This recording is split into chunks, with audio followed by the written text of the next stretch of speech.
Hey, good morning, everyone. Brian Hoops here, Midwest Market Solutions, Market Insider TV.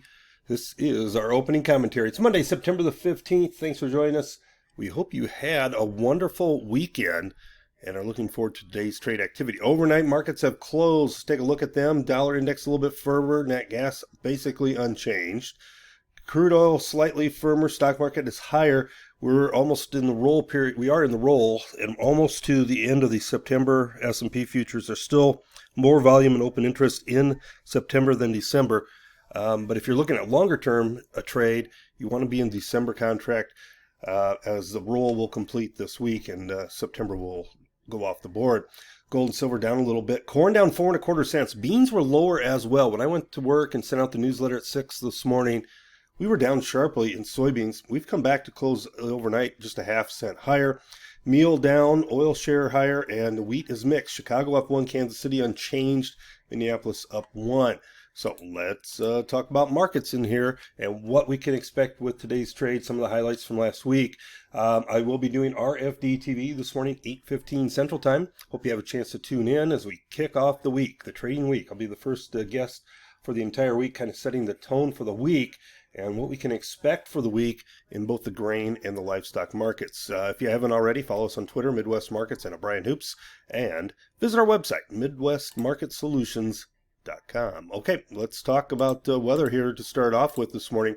This week's forecast, we're going to get some good rains early in the week across the Dakotas, Minnesota, and this will, of course, hit parts of Iowa, parts of Nebraska, and it will slow down harvest.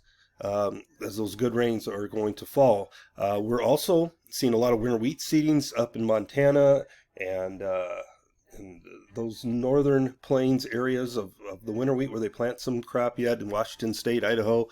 They will get slowed down by rains as well. And there is very good rains in the later week forecast right now. So 4 or 5 days out, that'll help the winter wheat seedings of the crop. So the plain states of Kansas, Oklahoma, even parts of Missouri should get some rain this week into the weekend with much cooler temperatures and really sets a nice tone for the seedbed for that winter wheat crop. USDA supply and demand report out on Friday. A lot of highlights and a lot of things to talk about. We talked about it in our newsletters, weekly and daily. It did show the largest corn planted acreage since 1936, obviously the largest of the modern era. USDA surprisingly increased corn and soybean acres in Friday's report, but it's, as I said, the largest since 1936, but lower yields and nearly unchanged ending stocks kind of left it almost a neutral type report. But markets did rally sharply on fund buying on the day. Funds bought about 18,000 contracts. We've been mentioning that we think the funds will be more buyers than sellers right now because the technical picture has changed and improved quite a bit for the corn market and for soybeans. So we're looking for better technical demand and fund demand and not a lot of pressure against the markets. So I know basis levels widening out. That suggests maybe some weakness here in the next couple weeks, which is time to move out of some hedges or roll them over and let basis improve, as I think it will during the winter months. This morning we'll have an open crush report coming out at 11 o'clock. Average trade guess is 182.9 million bushels. That'd be down from last July, or from the previous month of July, but much larger than last year's August number of 158 and would be the largest crush on record. That would exceed 2019 at 168. So we expect to see a record crush this morning. Should be supportive bean oil as we find lower stocks, but we'll also find pressure against soybean meal. In the cash cattle markets last week, the north-south spread finally moved to par.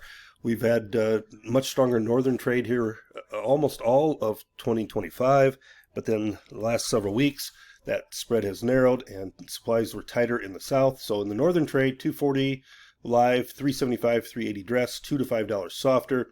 And southern trade, 240 live, $2 to $3 below last week's trade. In the box beef, we saw cutouts down with choice almost $13.50 lower, select down nearly $8. And that is not a surprise, as we expect to see cutouts continue to soften for the most part as we go through the month of September. Cattle and feed report does come out this Friday, September the 19th at 2 o'clock Central Time. The estimates I have are 99.5% on feed, placements at 91.5%, marketing's at 87.5%. And overall, this should be supportive to the December contract, maybe February, and limit our downside in the live cattle futures. Big announcement from USDA on Friday was that they rolled out $1 billion for livestock feed assistance from the floods or wildfires from back in 23 and 24. Have a great day, everyone. Good luck, good trading. And as always, this has been Brian Hoops from Midwest Markets.